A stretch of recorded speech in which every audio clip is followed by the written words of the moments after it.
పన్నాగం పన్నేసేసారు సార్ వాళ్ళు. పిన్ని భవ్య కూతురు అయితే సార్, బావ కూతురు. ఎలా ఉండేది, ఎలా చదువుకునేది, చదువులో ఎలా ఉండేది, చదువు బాగుంది సార్ ఆమెది. స్టడీ ఇట్లా ఎలా ఉండేది? స్టడీ బాగానే చదివి సార్. మేజర్గా ఏంటంటే ఆమె సూసైడ్ చేసుకోలేదు, పాయిజన్ తీసుకోలేదు, కావాలని వాళ్ళు చంపేసారు. ఆటో డ్రైవర్ అంజనేయులకును వెజిటేబుల్ కట్ చేసే వాళ్ళకు ఇల్లీగల్ ఎఫ్ఐఆర్ ఉంది సార్. అది బయట పెడుతుందనే దాంతో ఆ ఉద్దేశంతోనే ఆమెను చంపేసారు సార్ వాళ్ళే. గతంలో ఏమన్నా చెప్పేదా భవ్య ఈ విధంగా ఏమన్నా? వాళ్ళ మమ్మీకి చెప్పేశారు. అంజనేయులు అనే డ్రైవర్ అతను నైట్ 12కి 1కి వచ్చేది. ఆమె లోపలికి వచ్చినాక వెజిటేబుల్ కట్ చేసి ఆంటీ ఆయనకు అన్నం తినిపించేది. వాళ్ళంతా మిస్బిహేవ్ చేసుకునేది.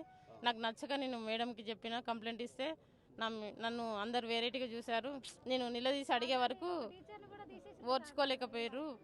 నా మీద కావాలనే వాళ్ళు వేషన్ చూపిస్తున్నారని చెప్పింది సార్ ఇంతకుముందు. ఆత్మహత్య అంటారు, సూసైడ్ చేసుకుందని. లేదు సార్, ఆత్మహత్య చేసుకోలేదు. అంత మేజర్ ప్రాబ్లం ఏమి సార్. ఆమె చదివేది 10th క్లాస్ సార్. ఆమె మెంటాలిటీ అంత మెచ్యూర్ ఏముండదు కదా సార్. ఆమె సూసైడ్ చేసుకునే అంత ధైర్యం ఉంటుంది సార్. మా మామయ్య కూతురు నైట్ వచ్చాము. నైట్ వచ్చి